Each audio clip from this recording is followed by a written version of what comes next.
Record बना रहे हैं। 1 लाख से ज्यादा मामले आ रहे हैं और नए मामलों पर डॉक्टर हर्षवर्धन की अध्यक्षता में आज ग्रुप ऑफ मिनिस्टर्स की बैठक होने वाली है। कोरोना को रोकने के लिए टेस्ट, ट्रैक और ट्रीटमेंट जरूरी है, यह प्रधानमंत्री ने कहा।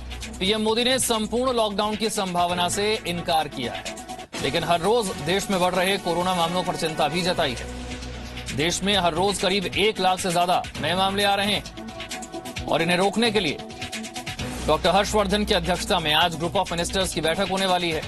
प्रधानमंत्री ने इसके लिए टेस्ट, ट्रैक और ट्रीट का मंत्र दिया है। संपूर्ण लॉकडाउन की संभावना से फिलहाल इनकार किया गया।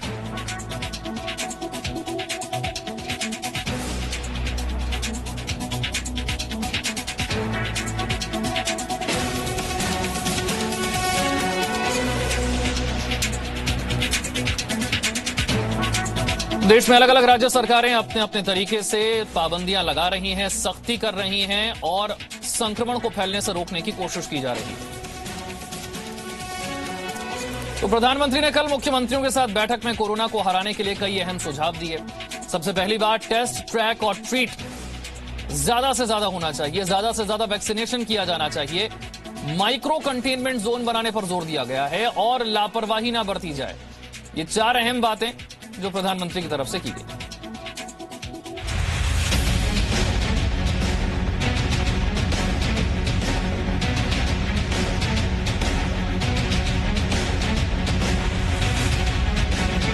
कोरोना पर प्रधानमंत्री मोदी ने किया महामंथन। प्रधानमंत्री ने 3T के जरिए कोरोना को रोकने का दिया मंत्र। ट्रैक करना, टेस्ट करना और कंटेन करना, इनमें बहुत तेजी की जरूरत है। वैक्सीन पर हो रही राजनीति का भी दिया जवाब और लॉकडाउन की अफवाहों पर भी लगाया विराम।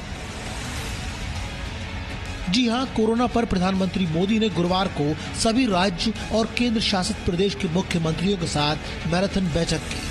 इस बैठक के दौरान प्रधानमंत्री मोदी ने कोरोना की दूसरी लहर को लेकर सभी राज्यों को आगाह किया और किसी भी तरह की लापरवाही नहीं बरतने की सलाह दी। प्रधानमंत्री ने कोरोना को फैलने से रोकने के लिए ज्यादा से ज्यादा माइक्रो कंटेनमेंट जोन बनाने पर जोर दिया। प्रधानमंत्री ने कोरोना की दूसरी लहर का सामना करने के लिए 3T का मंत्र दिया। टेस्ट, ट्रैक और ट्रीटमेंट, यानी ज्यादा से ज्यादा जांच हो, संक्रमित लोगों का पता लगाया जाए और सबका इलाज किया जाए। हर इन्फेक्शन के हर कॉन्टैक्ट को ट्रैक करना, टेस्ट करना और कंटेन करना, इनमें बहुत तेजी की जरूरत है। 72 आवर्स में कम से कम 30 कॉन्टैक्ट ट्रेसिंग से हमारा टारगेट कम नहीं होना चाहिए। एक व्यक्ति का खबर आया तो उसके 30 संबंधित लोगों जो भी मिले हैं उसको हमने करना ही पड़ेगा। कंटेनमेंट जोन की भी सीमाएं स्पष्ट होनी चाहिए, वेग नहीं होना चाहिए। पूरे के मोहल्ले, इलाके के इलाके, ऐसा मत करो। देश में वैक्सीनेशन का काम तेजी से चल रहा है। खुद प्रधानमंत्री मोदी ने गुरुवार को वैक्सीनेशन की दूसरी डोज दी। देश में वैक्सीनेशन में और ज्यादा तेजी आए, इसलिए प्रधानमंत्री ने टीका उत्सव मनाने की अपील की। 11 अप्रैल ज्योतिबा फुले जी की जन्म जयंती है और 14 अप्रैल बाबा साहब आम्बेडकर जी की जन्म जयंती है। क्या हम 11 अप्रैल से 14 अप्रैल पूरे अपने राज्य में टीका उत्सव मना सकते हैं? एक पूरा वातावरण क्रिएट कर सकते हैं टीका उत्सव का। एक विशेष अभियान चलाकर हम ज्यादा से ज्यादा एलिजिबल लोगों को वैक्सीनेट करें, जीरो वेस्टेज तय करें हम कि इन 4 दिन जो है टीका उत्सव में जीरो वेस्टेज होगा। वैक्सीन को लेकर हो रही राजनीति पर भी प्रधानमंत्री ने खुलकर जवाब दिया और ये साफ कर दिया कि वैक्सीन सभी राज्यों को उनकी जरूरत के मुताबिक दी जा रही है और किसी एक राज्य को सभी वैक्सीन नहीं दी जा सकती। आपको मालूम है कि भी इतनी वैक्सीन बन पाती है। अभी ऐसा तो नहीं है कि इतने बड़े बड़े फैक्ट्रियां कोई रातों रात लग जाती है। जो हमारे पास अवेलेबल है उसके हमें प्रायोरिटाइज करना पड़ेगा। किसी एक राज्य में सारा माल रख करके हमें परिणाम मिल जाएगा, ये सोच ठीक नहीं है। हमें पूरे देश को ख्याल करके ही उसको मैनेजमेंट करना पड़ेगा। कोविड मैनेजमेंट का एक बहुत बड़ा पार्ट वैक्सीन वेस्टेज ये रोकना भी है। देश के अलग अलग हिस्सों में आंशिक और संपूर्ण लॉकडाउन लगा है, वहीं कई शहरों में नाइट कर्फ्यू लगा है। बार बार या तो ये अफवाह फैलाई जा रही है या संभावनाएं जताई जा रही है कि देश में लॉकडाउन लग सकता है। प्रधानमंत्री ने इस पर भी जवाब दिया, साथ ही नाइट कर्फ्यू के लिए एक नए शब्द का इस्तेमाल किया। ये हमारे गवर्नेंस की कसौटी है। हमारा बल माइक्रो कंटेनमेंट जोन पर होना चाहिए। छोटे छोटे कंटेनमेंट जोन पे सबसे ज्यादा होना चाहिए। जहां पर रात्रि कर्फ्यू का प्रयोग हो रहा है, वहां मेरा आग्रह है कि उसके लिए शब्द प्रयोग हमेशा करें, कोरोना कर्फ्यू, ताकि कोरोना के प्रति एक सजगता बनी रहे।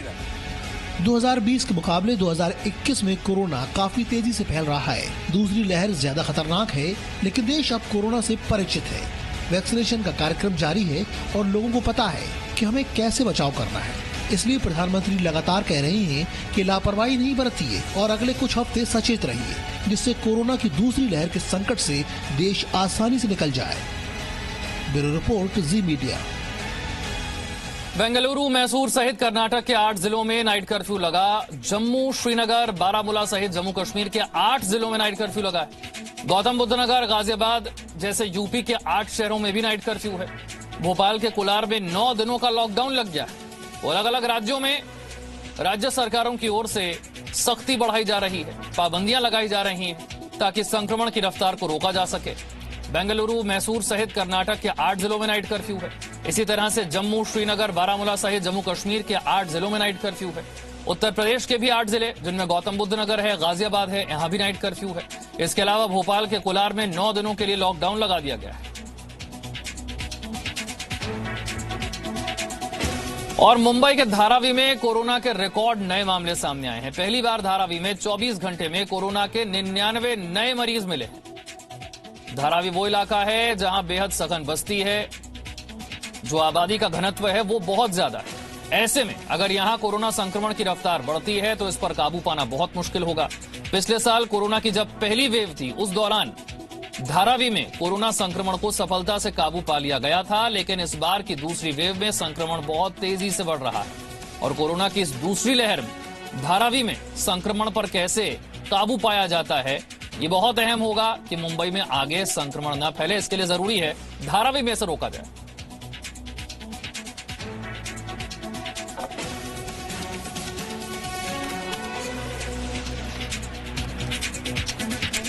Presenting B News app, available on Google Play and App Store. Download it now.